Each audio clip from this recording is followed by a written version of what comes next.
నమస్కారం. గోపాల్ సాముద్రికము యూట్యూబ్ ఛానల్కి స్వాగతం.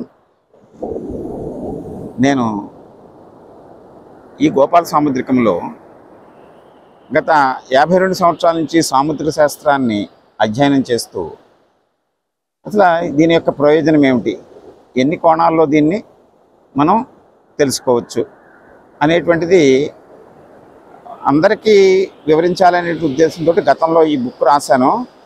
ఇప్పుడు యూట్యూబ్ ఛానల్ ద్వారా ఈ పుస్తకంలో ఉన్నటువంటి అంశాలన్నిటినీ కూడా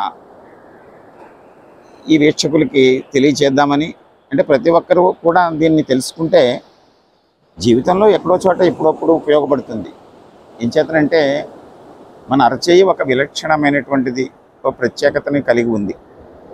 అరచేతిలో ఉండేటువంటి ఈ రేఖలు, గ్రహస్థానాలు, గుర్తులు, ఆకారము, ఇవన్నీ మనం 2 విభాగాలుగా చూస్తాము. క్షేత్రము, బీజము అని. ప్రకృతిపరంగా ఒక క్షేత్రములో అంటే ఈ నేలలో ఒక విధమైనటువంటి లక్షణాలు ఉంటాయి. ఈ నేలలో పడినటువంటి విత్తనాలకి ఒక లక్షణాలు ఉంటాయి. ఈ 2 కలిసినప్పుడు అవి ఫలితాన్ని ఇస్తూ ఉంటాయి. ఆ కోణంలో మనం ఆలోచించినప్పుడు ఈ అరచేయి యొక్క ఈ పూర్తి ఆకారము, రంగు,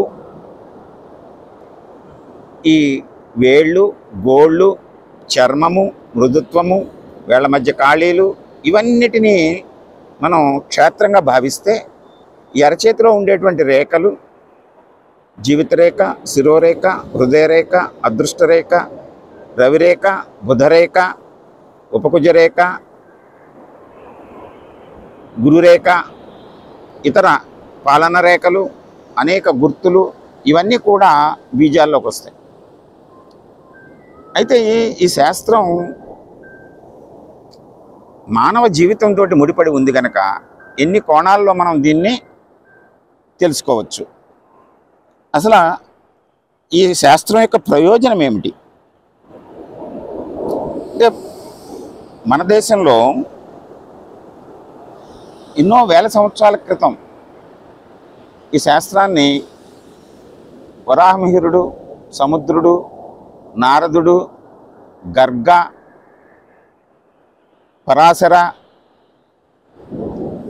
మొదలగు హరగౌరి మొదలగు శాస్త్రవేత్తలు, అంటే వారిని అప్పుడు ఋషుల్ని మనం శాస్త్రవేత్తలు అనేవాళ్ళం. మన హైందవ సాంప్రదాయంలో ఈ గ్రంథాలని మొట్టమొదటగా పేర్కొన్నారని చెప్పేసి మన శాస్త్రాన్ని విదేశీయులు, పాశ్చాత్యులు తీసుకువెళ్ళి వాళ్ళు పరిశోధించి వాళ్ళ గ్రంథాల్లో కూడా ఈ శాస్త్రము భారతదేశంలోనే పురాతనమైనటువంటి రీసెర్చ్ జరిగింది అని చెప్పేసి సాముద్రిక శాస్త్రవేత్త అంటే Saint Germain the study of palmistry గ్రంథానికి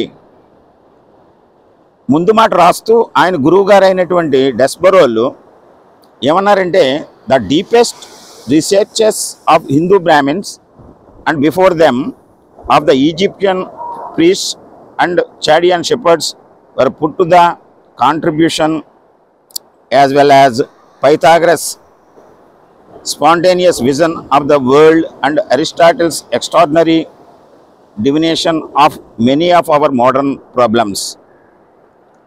మన జీవితంలో వచ్చేటువంటి అనేక సమస్యల్ని వాడు సాముద్రిక శాస్త్ర రీత్యా కనుగొని దానికి పరిష్కారాలని తెలియజేశారనేటువంటిది దీని యొక్క ముఖ్యోద్దేశం. అయితే పాశ్చాత్య దేశాల్లో దీన్ని ఒక సామాజిక శాస్త్రంగా చూస్తారు. అంటే మన గురించి మనం తెలుసుకుని మన భవిష్యత్తులో వచ్చేటువంటి కష్ట నష్టాల్లో ఆ అనారోగ్యము మనకి సంక్రమిస్తుందో ఆ వయసుల్ని తెలుసుకుని, ముఖ్యంగా మానవ జీవితంలో జయాపజయాలకి మన మనస్తత్వమే చాలా కీలకం. కాబట్టి మనకు కలిగేటువంటి బలాలని బలహీనతల్ని ముందుగా అంచనా వేయగలిగితే నష్ట నివారణ సులువుగా చేసుకోగలుగుతాం. ఈ కోణంలో నేను ఈ గ్రంథాన్ని రాసినప్పుడు అనేక అంశాలని మీకు దృష్టిలోకి తీసుకొస్తాను. దీని తర్వాత మనం తెలుసుకోవాల్సింది ఏంటి, సాముద్రికం వైవాహిక జీవితం గురించి ముఖ్యంగా తెలియజేస్తుంది.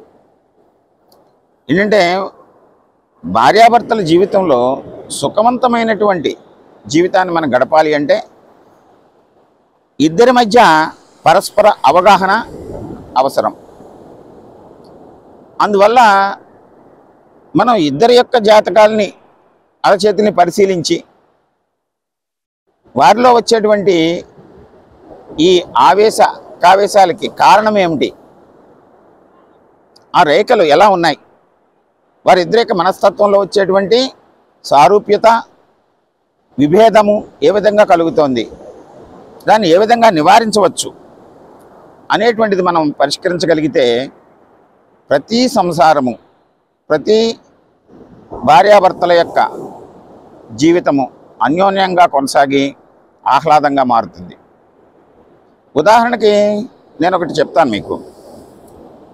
ఒక ఇరుకు ఇంట్లో ఎక్కువ మంది ఉన్నామనుకోండి,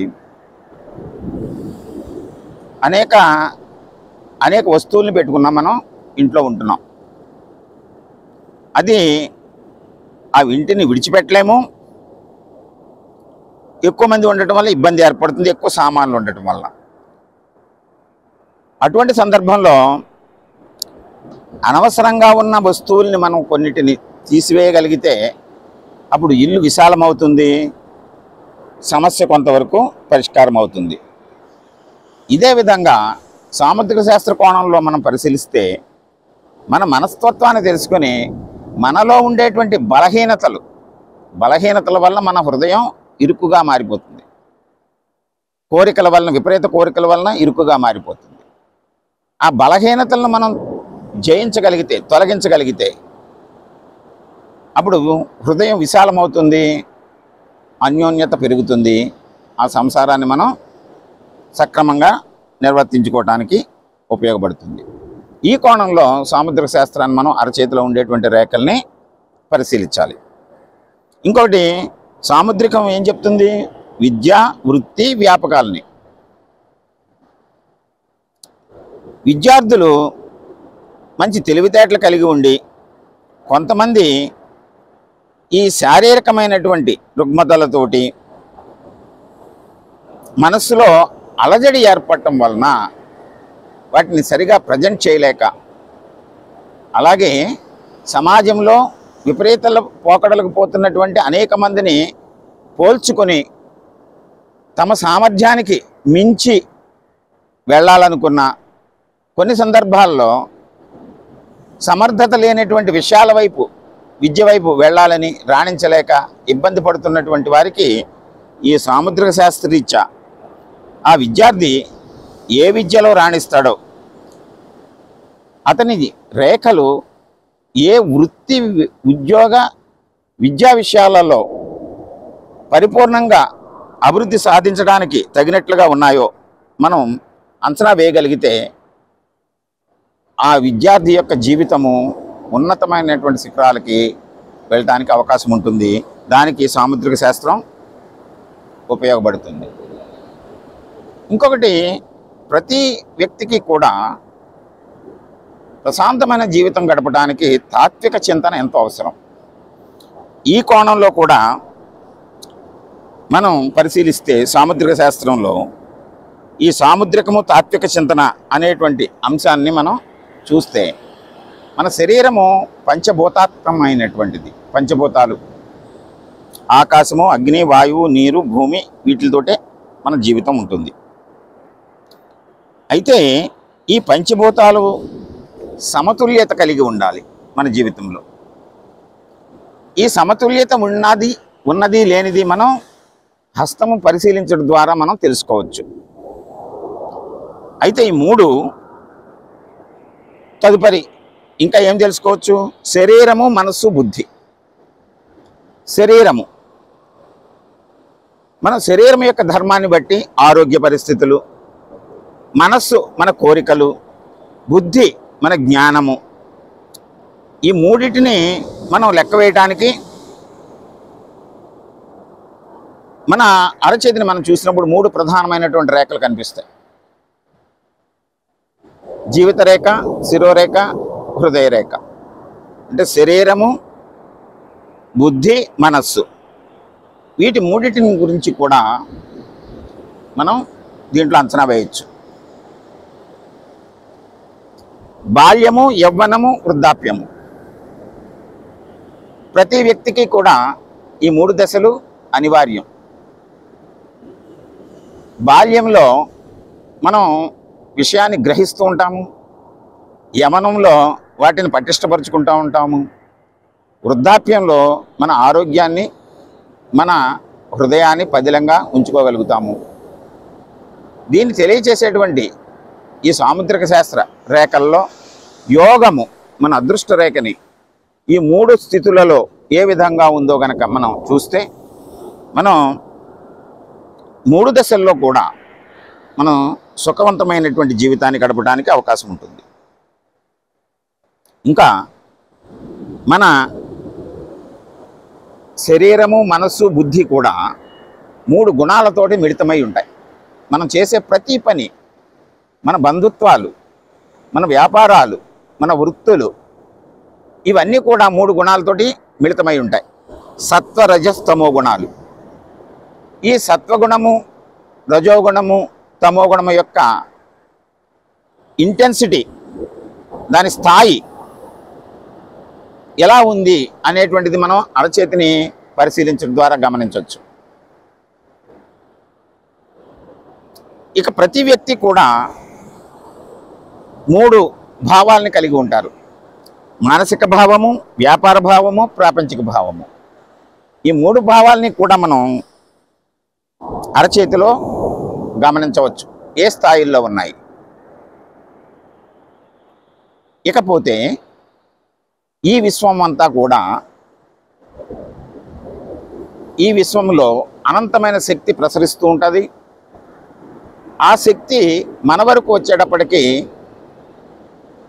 ఈ నవగ్రహాలు, సౌర కుటుంబంలో మనం ఉన్నాం కనుక సౌర కుటుంబం నుంచి మనకి చెందేటువంటి శక్తి నవగ్రహాల నుంచి వస్తుంది కనుక ఆ నవగ్రహాల యొక్క స్థాయిలు ఎలా ఉన్నాయి మన అరచేతిలో, వాటి భావాల్ని మనలో ఎలా నిక్షిప్తం చేసుకున్నాము అనేటువంటి విషయాన్ని మన అరచేతిలో 9 గ్రహాలని గమనించవచ్చు. అయితే అన్నిటికంటే ముఖ్యమైనటువంటిది ఏంటంటే ప్రారబ్ధ సంచిత ఆగామి కర్మలు. వీటిని కూడా మనం మన అరచేతిలో దర్శించవచ్చు. అది ఎలాగా అని మీరు అడగొచ్చు. జాగ్రత్తగా మీరు ఒక ఉదాహరణ చెప్తాను మీకు. ఒక వ్యక్తి మంచి వైద్యుడు కావాల్సి ఉంది అని అరచేతిలో మనం ఈ గ్రహస్థానాలను బట్టి, బుద్ధిరేఖను బట్టి, యోగరేఖను బట్టి మనం చెప్పాం. అంటే ఇలాగా వైద్యుడు కావాల్సి ఉంది అనేటువంటి లక్షణం ఎక్కడి నుంచి వచ్చింది? అది గతం నుంచి, ప్రారంధం నుంచి వచ్చింది. వచ్చి అతని చేతిలో నిక్షిప్తమైంది. ఆ విషయం తెలుసుకోవటం వలన అతను ఆలోచించి పట్టుదలగా సైన్స్ని నేర్చుకుని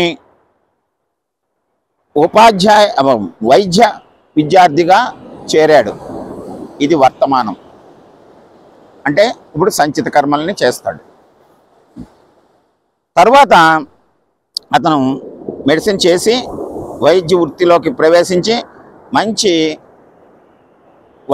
వైద్యుడిగా తన జీవితాన్ని కొనసాగిస్తాడు. ఇది ఆగామి కర్మ, భవిష్యత్తు. అంటే భూతకాలము, వర్తమాన కాలము, భవిష్యత్తు కాలము, ప్రారబ్ధము, సంచితము, ఆగామి, ఈ 3 కర్మల్ని కూడా మనం ఈ అరచేతిలో చూడొచ్చు. ఇంకా సాముద్రిక శాస్త్రాన్ని పరిశీలించేటప్పుడు క్షేత్రము, బీజము ముందు చెప్పాను నేను. క్షేత్రం అంటే భూమి, బీజం అంటే విత్తనం.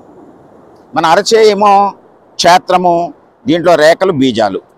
దీని ద్వారా కూడా మనం ఫలితాలు ఎలా ఉంటాయనేటువంటిది తెలుసుకోవచ్చు.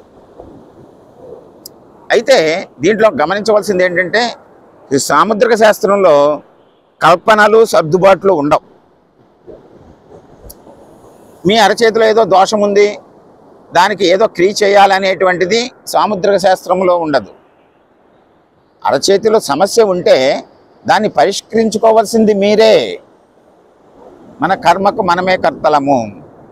అయితే దాన్ని సాధన చేసి మనలో ఉన్న శక్తిని వెలికి తీయటానికి కొన్ని క్రియలు చెప్తాము. అంతే తప్ప మనలో ఉండేటువంటి ఈ కష్టనష్టాలు తీర్చడానికి వేరొకరు దానికి సహాయపడతారు, వేరొకరి యొక్క అంశతోటి మనం వాటిని పరిష్కరిస్తాము అనేటువంటిది వట్టి మాట. అయితే ఈ సాముద్రిక శాస్త్రంలో స్త్రీ పురుష భేదాలు ఇవి కూడా తెలుసుకోవాలి. అంటే సాముద్రిక శాస్త్రం విశ్వమానవులందరికీ ఒకటే, స్త్రీలైనా పురుషులైనా. అయితే ప్రకృతి పరంగా స్త్రీలకు కొన్ని లక్షణాలు వేరువేరుగా ఉంటాయి కనుక మన ప్రాచీన సాంప్రదాయ సాముద్రిక శాస్త్రవేత్తలు చెప్పినటువంటి విధంగా స్త్రీలైనా పురుషులైనా రెండు చేతులు పరిశీలించి, కుడి చేతిలో పురుషులకి ఈ క్యాలిక్యులేషన్ అంటే లెక్కలు వేయటం, వయసు నిర్ధారించడం చేయమని, ఎడమ చేతిలో స్త్రీలకు చేయమని. అంచేత కుడి చేతిని మగవాళ్ళలో ప్రాక్టికల్ హ్యాండ్ అని, ఎడమ చేతిని న్యాచురల్ హ్యాండ్ అని, అదే స్త్రీలకైతే వైస్ వర్స, ఎడమ చేతిని ప్రాక్టికల్ హ్యాండ్ అని, కుడి చేతిని న్యాచురల్ హ్యాండ్ అని మనం చెప్పడం జరిగింది. అయితే నేను ఈ సాముద్రిక శాస్త్రం నేను గత 52 సంవత్సరాల నుంచి, అంటే నాకు ఇప్పుడు 69, 68, నేను 15వ సంవత్సరం నుంచి కూడా ఈ సాముద్రిక శాస్త్రాన్ని అధ్యయనం చేస్తూనే ఉన్నాను. గత 40 సంవత్సరాల నుంచి రీడింగ్స్ చెప్తూనే ఉన్నాను. అనేక వేల మందికి ఉపాధ్యాయ వృత్తిలో 35 సంవత్సరాలు నేను పరిశోధన చేసినప్పుడు అనేక మంది విద్యార్థుల యొక్క జీవితాలని పరిశీలించి, నేను అప్పుడు చెప్పినటువంటి వాళ్ళు ఈ 35 సంవత్సరాల్లో నేను గుర్తించినటువంటి వృత్తి విద్యల్లో వాళ్ళు ఉద్యోగాల్లో స్థిరత్వాన్ని పొంది ఉన్నతమైనటువంటి స్థితికి చేరుకున్నటువంటి వాళ్ళు అనేక మంది ఉన్నారు. అటువంటి ఉదాహరణను నేను తీసుకుని ఈ గ్రంథంలో పొందుపరిచి ఈ విషయాలనే మళ్ళీ ఈ గోపాల సాముద్రికం ద్వారా మీకు తెలియజేద్దామనేటువంటి ఉద్దేశంతో దీన్ని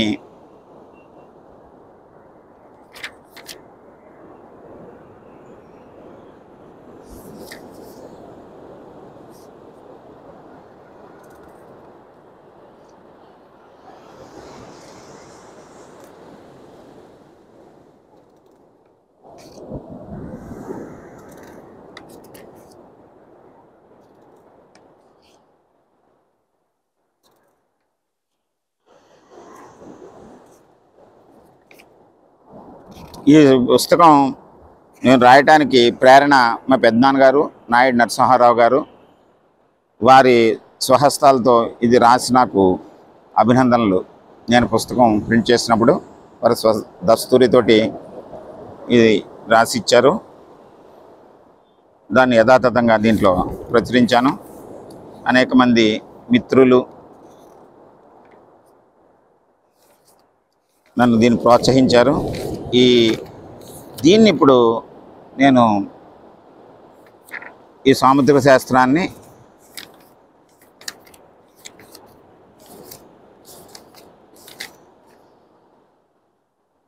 ఈ 10 అధ్యాయాలుగా దీంట్లో ముద్రించి దీన్ని ఇప్పుడు గోపాల సాముద్రికము అనే యూట్యూబ్ ఛానల్ ద్వారా సామాన్యులందరికీ కూడా తెలియజేద్దామనేటువంటి ఉద్దేశంతో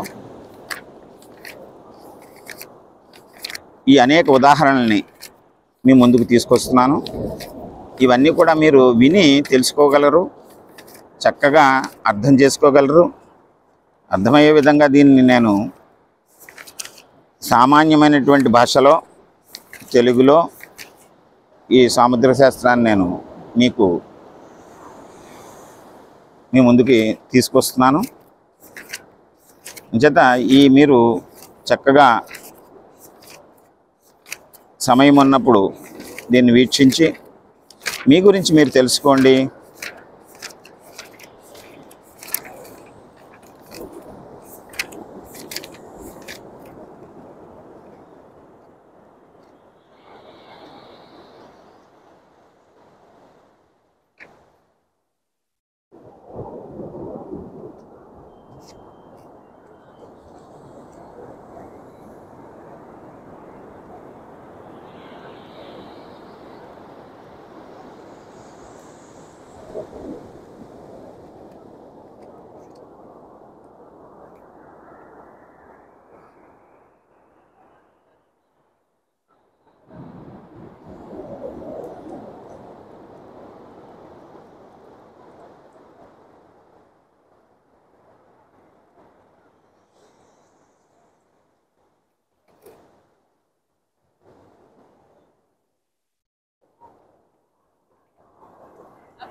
మీరందరూ నాకు అత్యంత ప్రీతిపాత్రమైన స్నేహితులు. నా శాస్త్రంలో అనేక విషయాలు వీరితోటి చర్చించి వీరి యొక్క విశేషాలను కూడా నేను దీంట్లో పొందుపరిచినటువంటి వ్యక్తులు వీరందరినీ కూడా నేను ఒకసారి ఈ పుస్తకంలో ముద్రించి వారికి కృతజ్ఞతలు చెప్పుకున్నట్లు, మీ అందరికీ వారి జీవితాల్లో వచ్చినటువంటి మార్పులన్నింటినీ కూడా తెలియజెప్పుకునే విధంగా దీన్ని తయారు చేశాను. ఈ శాస్త్రాన్ని గోపాల సాముద్రికాన్ని మీ ముందుకు తీసుకొస్తున్నాను. మీరు చక్కగా యూట్యూబ్ ఛానల్లో మీరు వీక్షించండి, తెలుసుకోండి. మళ్ళీ ఇంకొక ఎపిసోడ్లో కలుసుకుందాం. నమస్కారం.